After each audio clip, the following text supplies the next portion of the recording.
Hello and welcome to Paper Plays Julie K. Welcome everyone, and thank you so much for stopping by to check out my latest video. And today I'm here with the Inspired By challenge that I have been participating in with Amy, who's Snippet of Love here on YouTube. And each month we take a turn picking a video that we're inspired by, and then we create the item. And this month it was my turn to pick, and I've been excited about this one for a little while.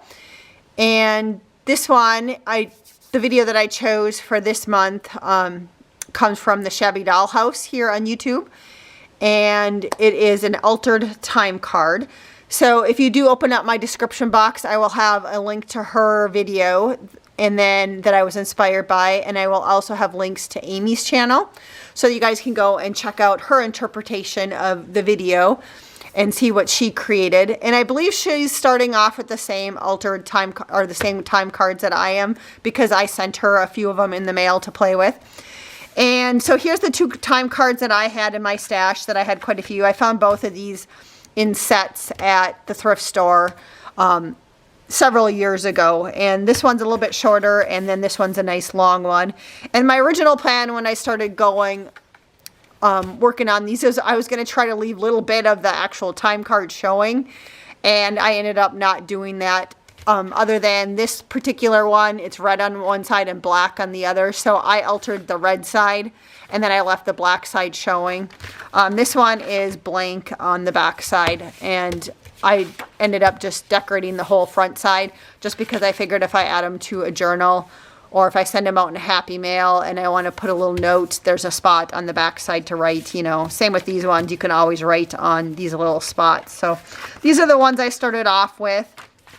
And as you guys can see, I made quite a huge pile. And then I have a couple that I didn't quite finish, and so I'll probably do those, you know, maybe in one of my craft with me, you know, or crafting my stash sessions that I do on Mondays. I'll probably finish these three up on one of those episodes. But I did want to share the ones that I finished, and most of these are the tall ones, and then I'll show you the little ones. So I'll start off with the shorter ones. So again, I just left the back sides with the black showing on them. But here's the front side. And then all the digitals that I use today do come from Lorna Taylor, who's tailor-made journals here on Etsy and also on YouTube. And I will link her Etsy store in case you guys are interested in purchasing them.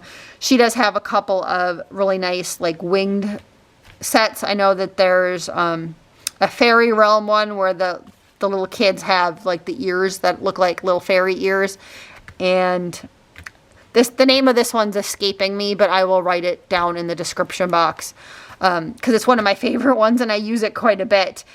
And as soon as I use them all, I end up printing it off again, just because, or some of the images, just because I like them. So and then there might be one other one that came from one of her, this one came from one of the Edwardian photo kits that she has. But otherwise, the rest of them came from the fairy, not the fairy one, but the winged. And again, I'll leave the name of that one listed below in the description box because it's escaping me right now. And I don't want to stop the video and go look it up. So I'll do it after the video and put it in the description box. But here's the altered time cards, and there are a lot of mixed media elements to them. There was collaging in the background, and I collaged with, I have some really old, like handwriting paper. It's authentic. So if you see this black writing on the sides I used on some of them, it's authentic vintage handwriting that came from like the late 1800s, and it's in another language. I'm not quite sure what it is. But a long time ago, someone gifted me this book with all this handwriting in it in a swap. And so I've been slowly using it on things that I think I'll like, just because I do hoard it a little bit. But the little pinks that you might see on some of them, that scrapbooking paper. I also used some text pages in foreign languages. And then I also had some pages that maybe you can see on this one that have numbers on it. And again, that came from another really old vintage book, and it was for like weights for like butter fat or butter, and I'm not quite sure what it was used for, but I use that too occasionally. And also I think a lot of the textbook pages that I use also are foreign language, and I think they're a little bit older too. They're like, 1920s, 30-ish paper. So other than the scrapbooking paper, then I think most of the paper is older. And then on all of these, I did, since it was mixed media, I did some stamping. So this is the stamp that I chose to use. It's just a little postage stamp. And then I also did, on some of them, they'll show up a little bit wider. And then this one, it kind of blends in. But I also used some texture paste. There's also, in the background, on top of some of these, I added a stencil. So you'll see the stencil. I also went around the edges with some acrylic paint. And then there's also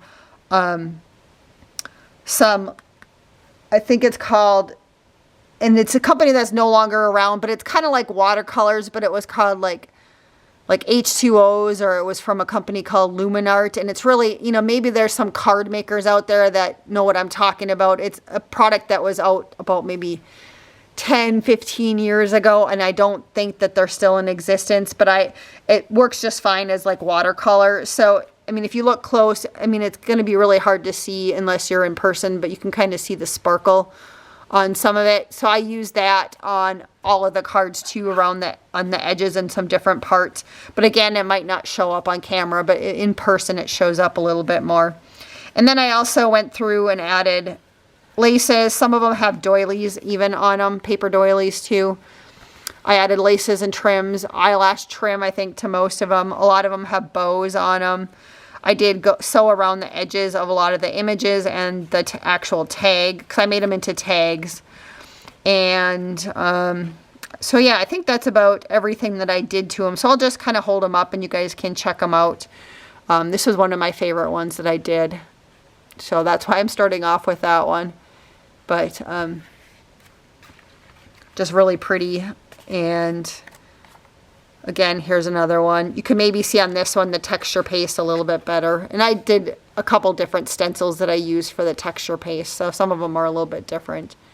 But just really liked how these turned out. And here's another one. I did play around with, like, this little piece right here was a snippet that I got from Lynn, who is Artbee on YouTube. She gifted me a while back a nice little Happy Mail package of some laces and trims she wasn't using, and there was some snippets in there. So I did play around a little bit with some of her snippets on some of these. So Lynn, if you happen to be watching, thank you again for that. I'm playing with them and using them. And here was the Edwardine photo one from Lorna Taylor. And I just had a die cut that I added to this one. And again, just leftover trims from my snippet stash. This one, maybe you can see a little bit of that watercolor stuff better on that one. But it was just kind of fun to play on these. Another cute one. You can see the texture paste really good on that one. These are really tall tags. Maybe I can zoom out a little bit more. Having a hard time putting the whole thing in camera, but I just love how these turned out. I love playing with the mixed media techniques, and I loved adding the digital images to them as a focal point. I think that they went together very nicely. This one was just a Tim Holtz paper doll that I had for this one, and just a random piece of like ephemera that came from like a scrapbooking kit or something that I had in my stash. And then here was the 3 that I didn't finish, just so maybe you can see what the backgrounds look like before. These ones just need a focal point and then maybe a couple laces and trims and then a bow or something at the top of them.